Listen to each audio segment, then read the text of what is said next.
pemirsa, di saat gerakan untuk mendorong politisi muda tampil untuk memimpin bangsa ini kembali digencarkan, muncul sebuah hasil survei yang cukup mengejutkan. Lingkaran Survei Indonesia mengungkapkan bahwa publik menilai kualitas politisi muda Indonesia buruk. Inilah yang akan menjadi agenda sidang kita pada malam hari ini, yang muda yang katanya buruk.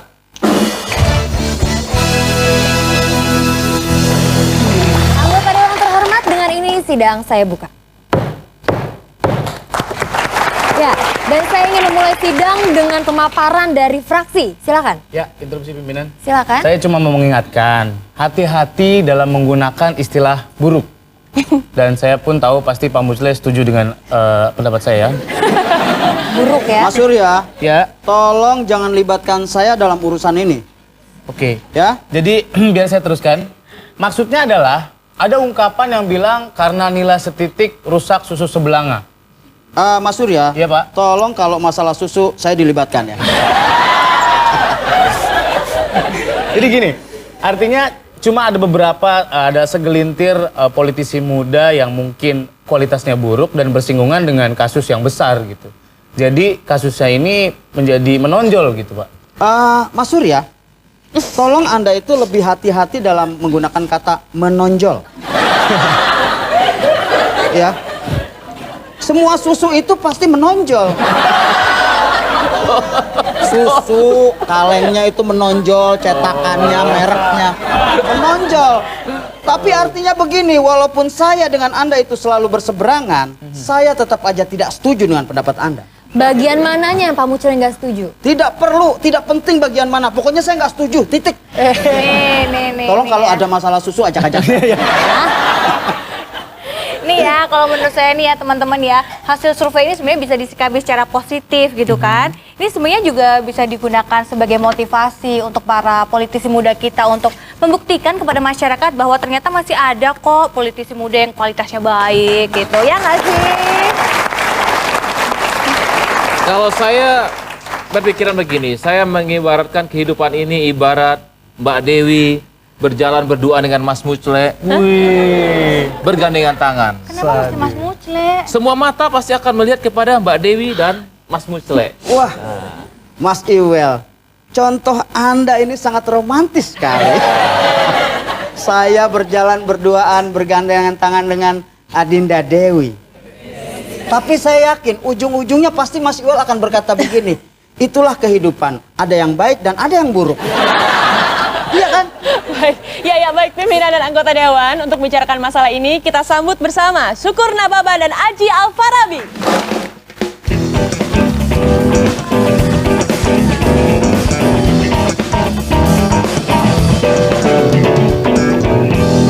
Selamat malam Mas Syukur, Mas Aji.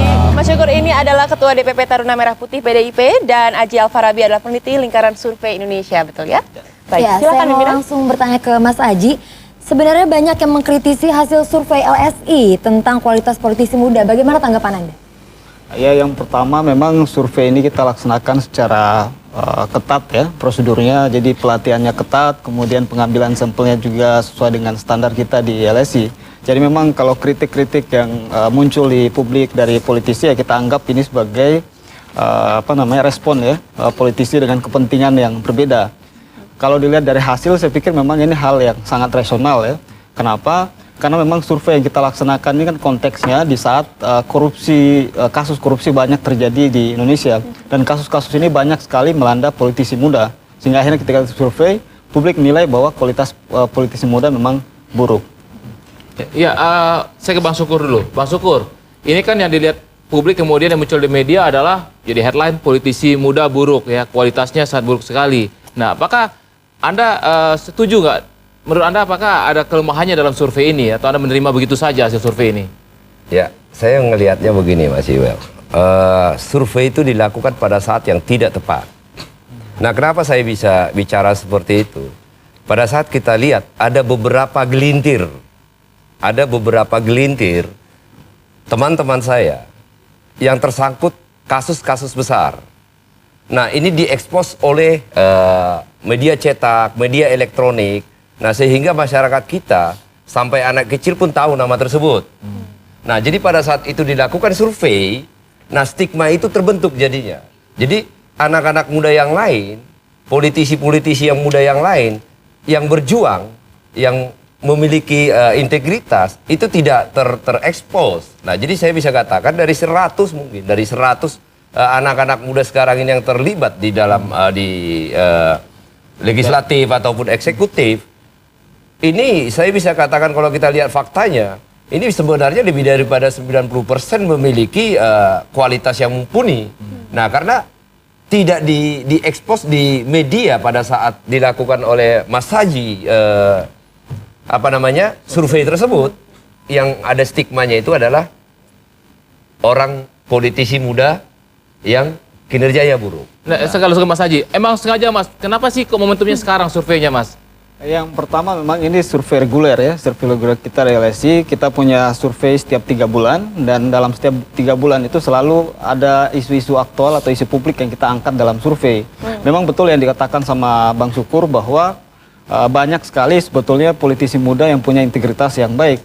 Namun politisi muda ini kan tidak terekspos oleh media massa. Kinerja misalnya Mas Budiman, Mas Syukur, kemudian politisi yang lain ini kan tidak dikenal oleh publik atau tidak diketahui oleh publik, sehingga yang diketahui oleh publik, betul, yang diketahui oleh publik adalah politisi-politisi yang kasusnya banyak diangkat oleh media. Kita lihat sendiri misalnya Metro TV berapa bulan ya mengangkat kasus Nazarudin, kemudian TV yang lain juga sama, kemudian kasus misalnya Pak Anas ya, walaupun belum terbukti terlibat kasus itu, tapi isu ini kemudian dipersepsikan oleh publik bahwa banyak politisi muda yang terkena kasus-kasus korupsi. Saya setuju, politisi muda juga banyak yang bagusnya. Ini muda-muda, apalagi yang ini walaupun masih Ini politisi senja ini dia. Tapi sebenarnya pimpinan boleh bicara ya, pimpinan ya. Iya. Silakan. Tapi sebenarnya kalau kita melihat muda itu cuman karena konteks stigma kita muda dalam usia, tetapi saya ngelihatnya sebenarnya muda bukan hanya dalam usia loh. Dari segi apa saja tuh?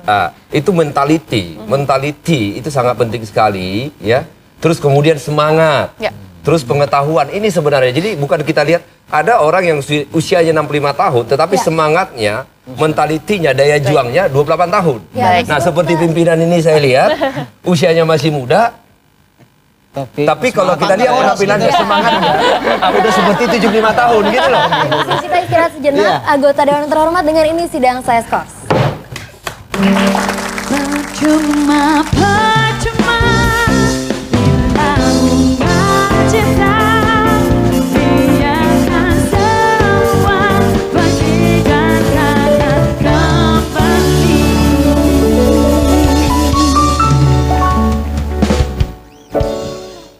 Ikut jam sostek kan? Pasti dong. Kan ada jaminan hari tuanya, kecelakaan kerja, kematian, dan pemeliharaan kesehatan. Pinjaman uang muka rumah juga ada. Beasiswa, pembangunan rumah susun, dan lain-lain. Oh ya? Imbal hasil jaminan hari tuanya lebih besar dari bunga deposito. Jelas kan? Hanya jam sostek yang paling oke. Jam sostek memang lebih baik.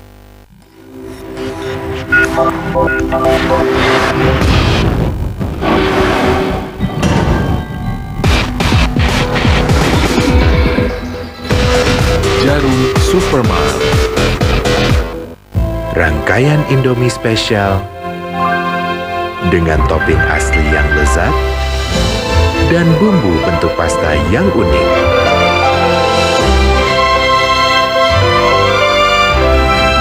Ayah, ini kok namanya anjing laut? Iya, dia kan mirip anjing, hidupnya di laut. Kalau orangutan? Hidupnya di hutan. Kalau burung hantu? Kalau kutu buku?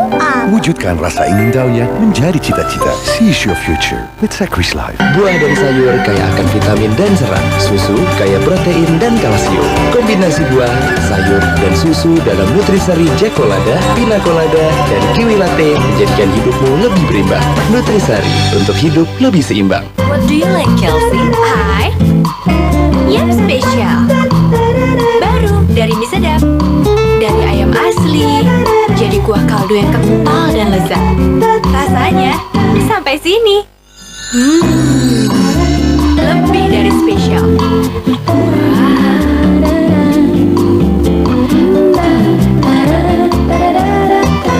Rasanya pok. Ups, baru mie sedap ayam spesial. Fastron dengan Max Life Technology. Kini dengan formula aktif NanoGuard memberi pelumasan sempurna bahkan pada suhu ekstrim sekalipun. Fastron Maximum Support.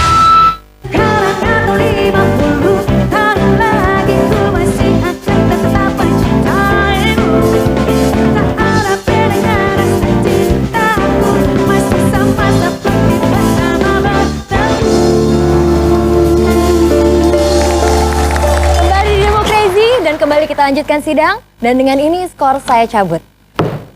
Silakan Miminan. Terima kasih pimpinan. Ya, sebelum kita lanjutkan sidang, saya akan perkenalkan terlebih dahulu fraksi Balkon yang telah hadir di sini. Teman-teman yang telah hadir adalah dari Universitas Pelita Harapan, Akademi Keperawatan Hang Tuah, Unika Atmajaya, dan Institut Ilmu Sosial dan Politik Jakarta. Kita berikan tepuk tangan ramai sekali. Terima kasih ya sudah hadir Demokrasi pada malam hari ini. Baik, mau ngapain? Mau niup susah. Baik, saya boleh lanjutkan langsung ya? Orang-orang sweet gitu. Pimpinan nggak boleh sweet loh. Oh, nggak boleh sweet ya, harus behave ya Bang Biar ya? relax dong Pak. Kita kan berjuang. Nggak boleh, kalau pimpinan itu nggak boleh. Iya. Kita anggota boleh. Baik Bang Syukur, menyambung tadi nih. Saat ini kan banyak politisi muda yang terjerat kasus korupsi. Tanggapan Anda Bang? Kalau kita melihat korupsi, ini pertama kita bicara tentang kesempatan. Jadi adanya sebuah kesempatan berada di lingkaran kekuasaan, tetapi yang paling parah itu tidak memiliki mentaliti yang sangat kuat sekali dan dia tidak menyadari pada saat dia masuk ke dalam sistem yang diinginkan, apakah dia di legislasi atau di eksekutif, kematangan mentalnya tidak ada. Nah, jadi saya pikir ini kita tidak hanya bicara usia seperti yang saya katakan tadi. Ini adalah kematangan mentalitinya dan tujuannya pada saat dia mau meraih jabatan legislator ataupun eksekutif. Jadi saya kurang setuju kalau kita bicara masalah segmentasi usia muda seperti yang saya katakan. Ini masalah mentality. Yang usia ujur pun jika ada kesempatan itu, ada kekuasaan itu dan mentalitinya tidak bagus, tetap koruptor juga. Nah, jadi ini tidak tergantung kepada usia seseorang melaksanakan suatu korupsi itu, tetapi tergantung daripada mentalitasnya. Mas Haji, kalau definisi politisi muda sendiri dalam survei Anda umur berapa batasannya? Kita batasannya memang di bawah 50 tahun.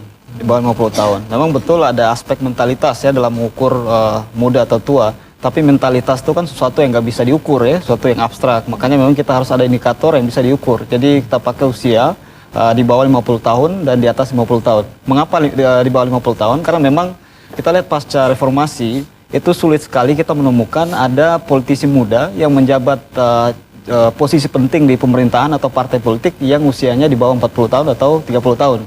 Jadi misalnya kalau kita ambil kategori di bawah 40 tahun, itu berarti Pak Anas, kemudian Pak Andi itu nggak masuk hitungan kita tuh. Jadi memang angka yang paling safe dan setelah kita kaji lebih dalam, memang di bawah 50 tahun adalah usia yang paling pas untuk kita membagi antara politisi muda dan politisi tua.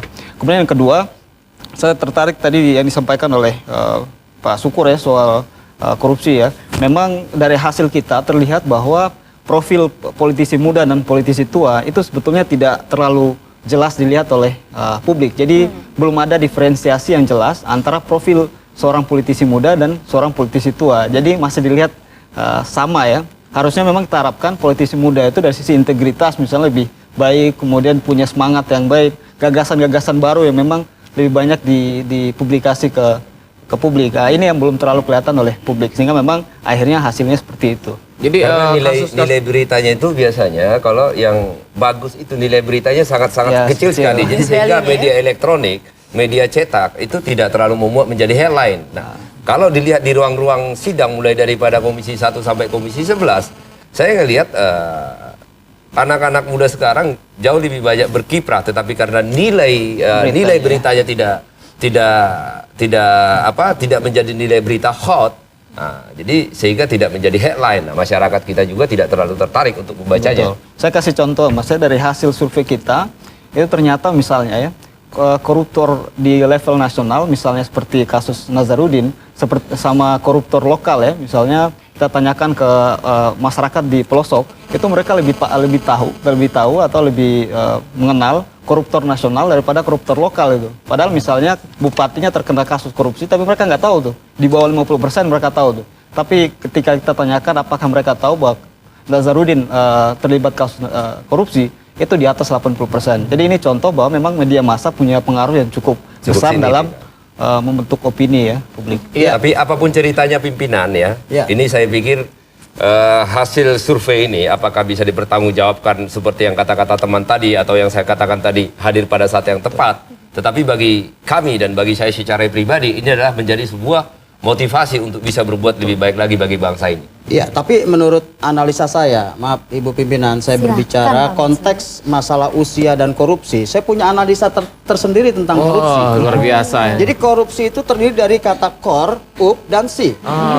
Iya kan? Iya. Kornya itu kor. Korbannya bisa siapa saja. Baik itu politisi tua ataupun politisi yang muda. Bisa kor ya? Iya. Up. Gak enak ya motongnya. Upaya selalu dilakukan untuk memberantasnya. Siapa sih yang nggak mau cepat kaya? Itu. Tidak tua, tidak muda. Ya, instruksi pimpinan. Silakan. Ya, kalau menurut saya pribadi nih ya, udahlah. Sekarang itu kita tidak usah terjebak dalam dikotomi tua ataupun muda gitu kan. Yang tua dulu juga pastinya pernah muda dong. Pernah muda kan Mas Mucre? Ya saya lahir juga sampai sekarang muda terus. Ya, yang muda juga besok juga bakal jadi tua gitu kan. Yang paling penting gimana caranya kita berpikir supaya ke depan bisa mempunyai pemimpin yang mempunyai leadership yang lebih baik lagi, leadership yang lebih tinggi lagi dan juga lebih baik gitu. Saya setuju sama Mbak Dewi ya. Memang harusnya kalau masalah regenerasi kepemimpinan dikasih sama anak-anak muda. Lagian lepas dulu masalah dikotomi tua dan muda. Soalnya ada juga orang tua yang pemikirannya masih muda. Oh, seperti kata Bang Sukur tadi ya. Bang Sukur tadi. Dan ada juga anak muda yang penampilannya uzur. Seperti pimpinan. Seperti pimpinan katanya. Maaf, Mas Surya, saya tidak setuju dengan pendapat Anda.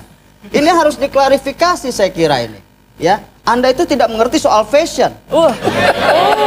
Ini harus diklarifikasi. Penampilan saya itu bukan tua, tapi dewasa, matang. Saya setuju dengan Pak Mucre. Dalam politik memang sikap dewasa itu sangat dibutuhkan ya. Jangan kanak-kanakan. Iya, tapi yang dibutuhkan tuh benar-benar dewasa. Jangan ababil gitu loh. Oke. Nanti jadi galau gitu loh. Baik, kita berikan tepuk tangan sekali lagi untuk narasumber kita. Terima kasih Mas Riko, terima kasih Mas Aji atas kehadirannya dan informasinya pada malam hari ini. Dan pemirsa, saat lagi kami akan segera menghadirkan seorang mantan atlet nasional yang pernah meraih 45 medali dan sekarang berprofesi sebagai penjaga kapal. Silakan pimpinan. Terima kasih. Dan anggota Dewan yang terhormat, dengan ini sidang saya skors. Carikan aku yang